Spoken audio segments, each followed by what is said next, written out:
உலகம் முழுவதும் வாழக்கூடிய ஸ்ரீ குபேரன் டிவி நேயர்கள் அனைவருக்கும் உங்கள் தாம்பரம் ஸ்ரீ வாராகி ஈசனேசன் சுவாமியுடைய நல்லாசிகள், வாழ்த்துக்கள். ஜெய் வாராகி, ஜெய் ஜெய் வாராகி. பொதுவாக ஒரு மங்கள சொல் உண்டு, தை பிறந்தால் வழி பிறக்கும் அப்படின்னு. ஏன் அப்படி சொல்கிறாங்கன்னா, காலபுருஷனுக்கு 10வது வீடாக இருக்கக்கூடிய மகர ராசிக்கு சூரியன் பிரவேசம் செய்யக்கூடிய அற்புதமான நன்னாள். கர்மாதிபதி சனி பகவான் தலையெழுத்து ஒரு இந்த பூமியில் ஒரு உயிரினம் பிறக்குதுன்னா அது ஆணோ பெண்ணோ அல்லது குழந்தையோ வாலிப பருவமோ எதுவாக இருந்தாலும் அவனுடைய கர்மா என்ன, அவனுடைய பாவத்துவம் என்ன, அவன் என்ன அனுபவிக்கணும், எதுக்காக பிறந்திருக்கிறான் அப்படின்னு தீர்மானிக்கக்கூடியவர் சனி பகவான். அதை கிட்ட இருந்து செயல்படுத்தக்கூடியவர் சூரிய பகவான். அவங்க 2 பேரும் சந்திக்கக்கூடிய அந்த அதனால தான் 10ஆம் இடம் கர்மஸ்தானம்னு வச்சாங்க. அப்போது இங்கே பார்த்தீங்கன்னாக்கா சனியுடைய வீட்டுக்கு சூரியன் செல்லக்கூடிய மாதம் தை மாதம். செவ்வாய் ஆட்சி உச்சம் இருக்கக்கூடிய ஒரு அற்புதமான ராசி. அப்படியாக இந்த மாதம் தை மாதம் நல்லபடியாக பிறந்திருக்கு, புது வருஷம் பிறந்திருக்கு. இந்த புது வருஷம் பிறந்ததோடு மட்டும் இல்லாமல் இந்த தை மாதத்தில் 2-3 நல்ல விஷயங்கள் நடக்குது.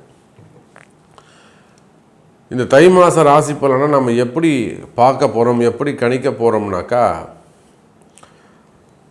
தை மாதம் 5, 6, 7 3 நாட்கள், ஆங்கில தேதி 19, 20, 21. இந்த 3 நாட்களும் தை மாதம் 5, 6, 7 இந்த 3 நாட்களும் 5 கிரக சேர்க்கை நடைபெறுகிறது. அப்போ இந்த தை மாதம் இந்த 3 தேதியில் பிறக்கக்கூடிய குழந்தைகள் அற்புதமாக இருக்கும், யோகமாக இருக்கும். யாரெல்லாம் டெலிவரி வச்சுருக்கிறாங்களோ அவங்க ஒரு 2 தேதியை முன்ன பின்ன கூட சேர்ந்து வச்சுக்கலாம். ஏன்னா செவ்வாய் உச்சம் அஸ்தங்கமாயிட்டார், அது வேற ஒரு விஷயம். செவ்வாய் உச்சம் பெற்று அஸ்தங்கமாகியிருக்கிறார். 5 கிரக சேர்க்கை இந்த தை மாதத்தில் 5 கிரக சேர்க்கை நிகழுது 3 நாட்கள். அதன் பிறகு 4 கிரக சேர்க்கையாகவே தை மாதம் முழுவதும் ஓடுது. செவ்வாய் சூரியன் சுக்கிரன் புதன். அப்போ இந்த தை மாதம் முழுவதுமே 4 கிரக சேர்க்கை அதிசிறப்பாக இருக்குது. இதில் 2 விஷயம், ஒன்று சூரியன் இருப்பது, இன்னொன்று செவ்வாய் உச்சம் பெறுவது. அப்போ இந்த தை மாதத்தை பொறுத்த வரையிலும் பல அதிசயங்கள் உங்கள் வாழ்க்கையில் நீங்கள் எதிர்பார்க்கக்கூடிய பல அதிசயங்கள், அல்லது நீங்கள் ரொம்ப பிரம்ம பிரயத்தனம் பண்ணுறீங்க, ஒரு வறுமையில் இருக்கிறீங்க, ஒரு கஷ்டத்தில் இருக்கிறீங்க, ஒரு நெருக்கடியில் இருக்கிறீங்க, ஒரு காம்ப்ளிகேட்டடான ஒரு சுச்சுவேஷனில் இருக்கீங்க, அல்லது ஏதோ ஒரு குடும்ப சூழ்நிலை, பசங்களை பற்றிய கவலைகளாக இருக்கலாம், பிள்ளைங்க சொல்கிற வச்சு கேட்காததாக இருக்கலாம், ஏதோ ஒரு காம்ப்ளிகேட்டட் ஒரு பிஸ்னஸாக இருக்கலாம், ஒரு லோனாக இருக்கலாம், சம்திங் ராங். அப்போ அந்த மாதிரி ஒரு காம்ப்ளிகேட்டடான ஒரு மனக்குழப்பம் அல்லது ஒரு கடுமையான சுச்சுவேஷனில் கால சூழ்நிலையில் இருக்கக்கூடிய உங்களுக்கு இந்த தை மாதம் ஒரு மிகப்பெரிய அதிசயமாக அமையப்போகிறது. ஏன்னா இந்த 4 கிரக சேர்க்கை 5 கிரக சேர்க்கையெல்லாம் டோட்டலாக உங்களை சேஞ்ச் பண்ணி கொடுத்துரும் லைஃப்பை. அப்போ நீங்கள் எந்த மாதிரி வழிபாடுகள் செய்யலாம்? வீரபத்திரர் வழிபாடு செய்யலாம். உங்கள் ஊருக்கு அருகாமையில் வீரபத்திரர் ஆலயங்கள் இருக்குமே. ஆனால் வீரபத்திரர் ரொம்ப ரேர். ஏதோ ஒரு சில ஆலயங்களில் தான் வீரபத்திரர் சன்னதி இருக்கும். இப்போ கூட நான் நியர்பையாக ஏதோ ஒரு கோவிலுக்கு போயிட்டு வந்தேன். சங்கரன் கோவில் பக்கத்தில் கரியவளம்பேட்டைன்னு ஒரு ஊருன்னு நினைக்கிறேன், ஐ திங்க். அங்கே அந்த வீரபத்திர சன்னதி வாசல்லே இருக்குது. சங்கரன் கோவிலே கூட வீரபத்திர சன்னதி இருக்குதுன்னு நினைக்கிறேன். அப்போது இந்த தை மாதம் பொதுவாக மிகப்பெரிய ஒரு நெருக்கடியில் இருக்கிறீங்க, ஒரு கஷ்டத்தில் இருக்கிறீங்கன்னா நீங்கள் வணங்க வேண்டிய தெய்வம், அதிர்ஷ்டமான தெய்வம் வீரபத்திர சாமி. அப்புறம் நிச்சயமாக உங்கள் அனைவருடைய வாழ்விலும் மிகப்பெரிய நல்ல மாற்றங்கள் காத்திருக்குது. உங்கள் அனைவருடைய வாழ்க்கையிலும் நீங்கள் வேர்ல்டு வைடு எங்கே இருந்தாலும் சரி தான், நீங்கள் எந்த சுச்சுவேஷன்ஸ் இல்லை எந்த மாதிரியான பொசிஷனில் இருந்தாலும் சரி தான், உங்களுக்கு என்ன நீடு, டிஃப்ரெண்ட்டான நீட்ஸ் இருக்கும், டிஃப்ரெண்ட்டான ஒப்பீனியன்ஸ் இருக்கும். ஸோ உங்களுடைய தேவைகள் எதுவாக இருந்தாலும் கவலை வேண்டாம் அன்பு பக்தர்களே. இந்த தை பிறந்துடுச்சு, இனிமேல் உங்கள் வாழ்க்கைக்கு நல்ல காலம் பிறக்க போகுது. தை எப்படி பிறந்தா தை பிறந்தா வழி பிறக்கும்னு சொல்கிறாங்களோ அதே போல் உங்கள் வாழ்க்கைக்கு நல்ல காலம் பிறக்க போகுது. வாருங்கள், உங்கள் ராசிக்கு என்ன நடக்குதுன்னு பார்க்கலாம். அன்பார்ந்த ரிஷப ராசி அன்பர்களே, அற்புதமான கால நேரம். ரிஷபராசியை பொறுத்தவரையிலும் ராசிநாதன் சுக்கிர பகவான் 9ஆம் இடத்தில் இருக்கிறார், பாக்கியஸ்தானத்தில் இருக்கிறார். ரிஷபராசி அன்பர்களே, பணங்காசு அதிகரிக்கக்கூடிய மாதம். குறிப்பாக இந்த 5 கிரக சேர்க்கை அப்படின்னு ஒரு விஷயத்த சொன்னேன் சார். இந்த 5 கிரக சேர்க்கை எங்கே நடக்குதுன்னா ரிஷபராசிக்கு 9ஆம் இடத்தில் நடக்கிறது. ரிஷபராசிக்கு 9வது வீட்டில் பாக்கியஸ்தானத்தில் தான் இந்த 5 கிரக சேர்க்கை நடைபெறுகிறது. அப்போ என்ன நடக்குங்க சார்? ராசிநாதன் பாக்கியஸ்தானத்தில், அதோடு மட்டும் இல்லை பாக்யாதிபதி லாபஸ்தானத்தில். பாருங்கள், இந்த மாதிரி ஒரு கிரக அமைப்பு இப்போ நான் சொன்ன மாதிரி இந்த 9, 10 சரி இந்த 6, 19, 20, 21 ஜனவரியில் இது குழந்தைகள் பிறந்து ரிஷப லக்னமாக ரிஷப ராசியாக இருக்குமே ஆனால் அற்புதமாக இருக்கும், சூப்பராக இருக்கும். ஏன்னா லக்னாதிபதி 9ஆம் இடத்துல ரிஷப லக்னத்தில் குழந்தை பிறக்கணும். 19, 20, 21 இதெல்லாம் நம்ம அந்த குழந்தை டெலிவரி டைமுக்கு நம்ம குறித்து கொடுக்கும்போது நான் இதெல்லாம் கவனித்து தான் குறித்து கொடுப்பேன். நிறைய நம்ம இடத்துல டெலிவரிக்கு டைம் கேட்பாங்க. சாமி எனக்கு ஆப்ரேஷன் சொல்லிட்டாங்க, இல்லை நார்மலாகும்னு சொல்லியிருக்கிறாங்க, பட் டேட் எதுக்கும் கேட்க சொல்லியிருக்கிறாங்க அப்படின்லாம் சொல்லுவாங்க.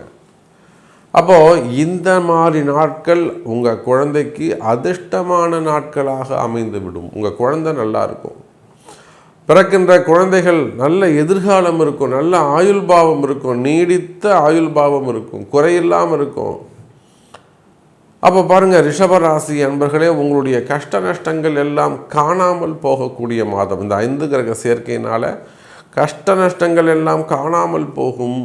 அது எப்பேற்பட்ட கஷ்டங்களாக இருந்தாலும் சரிதான், எவ்வளோ பெரிய ப்ராப்ளமாக ஸ்ட்ரகிளிங்காக இருந்தாலும், ஃபண்டு டிமாண்டாக இருந்தாலும். எப்படி சொல்கிறீங்க சாமி? சார் ஒன்றுமே இல்லைங்க. ராசிநாதன் சுக்கிர பகவான் 9வது வீட்டில் பாக்கியஸ்தானத்தில் இருக்கிறார். ஒரே விஷயந்தான், கோணங்கள் வறுத்திருக்கின்றன, திரிகோணங்கள் ஸ்ட்ராங்காக இருக்குது. ரிஷபராசிக்கு 5ஆம் இடம் சுத்தமாக இருக்குது. ஆனால் அந்த 5ஆம் அதிபதியும் 9வது வீட்டில் இருக்கிறார். 2, 5 கூடிய புதன் 9வது வீட்டில், லக்னாதிபதி ராசிநாதன் சுக்கிரன் 9வது வீட்டில். சார் சுகஸ்தான அதிபதி சூரியன் சுபத்துவம் அடைந்து அவரும் 9வது வீட்டில் இருக்கிறார். 7, 12 கூடிய செவ்வாய் அஸ்தங்கம் அடைந்து உச்சம் பெற்று மகர ராசியில் இருக்கிறார். அப்போ இதை விட ஒரு அதிர்ஷ்டமான கால நேரம் மீண்டும் ரிஷபராசி அமைவதற்கு பல ஆண்டுகள் ஆகும். இப்போ இதே போல் திரும்பவும் 9வது வீட்டில் இதே போல் 5 கிரக சேர்க்கை நடக்கணும்னா 1 வருஷம் ஆகும். அப்போ நிச்சயமாக ரிஷபராசி என்பர்களே, இந்த தை மாதத்தை போல ஒரு அதிர்ஷ்டமான கால நேரம் உங்களுக்கு மீண்டும் அமைவதற்கு 1 வருடம் ஆகும். காற்றுள்ள போதே தூற்றிக்கொள் என்ற வார்த்தைக்கு இணங்க புத்திசாலித்தனமாக இருந்து, சாமி எனக்கு இந்த வேலை நடக்கணும், சாமி எனக்கு இந்த சப்ஜெக்ட் நடக்கணும், எனக்கு வேலை கிடைக்கணுங்க சாமி, இல்லை எனக்கு வேலையை காப்பாற்றிக்கணும் சாமி, வேலையில் நிறைய ட்ரபிள் இருக்குது. போன மாதம் கூட டாஸ்மார்க்கில் ஒரு பெரிய அதிகாரி, இப்போ அவங்க நிறைய போராட்டங்கள்லாம் கூட சம்திங் ஏதோ பண்ணாங்க போல இருக்குது. அந்த டாஸ்மார்க்கில் ஒர்க் பண்ணக்கூடிய 2 அதிகாரிகள் ஒரு பெரிய கேஸில் போய் நாங்கள் மாட்டுற மாதிரி இருக்குது சாமி, கொஞ்சம் எனக்கு நீங்கள் அதை எப்படியாவது காப்பாற்றி விட்டுடுங்க, நாங்கள் விஆர்எஸ் கொடுத்துட்டு கூட வந்துடுறோம்ல, எதாவது பண்ணிக்கலாமா, ஜாபில் இருக்கலாமா அப்படின்னு அந்த அரசு அதிகாரிகள் கேட்குறாங்க. அதே போல தான் ஒரு ஆன்மீகத்தில் இருக்கக்கூடிய ஒரு மகா பெரியவர், மடாதிபதியாக ஆதீனமாக இருக்கக்கூடியவங்க, அவங்களுக்கு ஒரு ரிஷபராசி தான். அவங்களுக்கும் ஒரு பெரிய சிக்கல். அப்போ யாரா ஆன்மீகமாக இருக்கலாம்? ஏன் நம்ம திருப்பதியில் ஒர்க் பண்ணக்கூடியவங்க, டிடிடியில் ஒர்க் பண்ணக்கூடியவங்க, அவரும் ஒரு அதிகாரி தான், ஈவோவாக இருக்கக்கூடியவங்க தான், அவங்களுக்கும் ஒரு சட்ட சிக்கல். வேலை எதிரிகளுடைய தொந்தரவுகள். அப்போ ரிஷப ராசி அன்பர்களை எதிரிகளால் வரக்கூடிய தொந்தரவு, அது ஜாபாக இருக்கலாம், ஃபேமிலியாக இருக்கலாம், ஃபேமிலியில் வரக்கூடிய எதிரிகளாக இருக்கலாம், கணவன் மனைவிகளாக இருக்கலாம், பிள்ளைகளாக இருக்கலாம், அல்லது மற்ற அங்க பங்காளிகளாக இருக்கலாம், இட பிரச்சனைகளாக இருக்கலாம், சொத்து பிரச்சனைகளாக இருக்கலாம், மெயினாக அசட்டு சம்மந்தப்பட்ட ப்ராப்ளம். அப்போ இந்த மாதிரியெல்லாம் எதிரிகளால் வரக்கூடிய தொந்தரவுகள், பிறரால் வரக்கூடிய கஷ்டங்கள் இருக்குமே. ஆனால் அவையும் சரியாகக்கூடிய மாதமாக, இந்த அதிர்ஷ்டமான மாதமாக இந்த மாதம் அமைகிறது ரிஷப ராசி நேயர்கள்.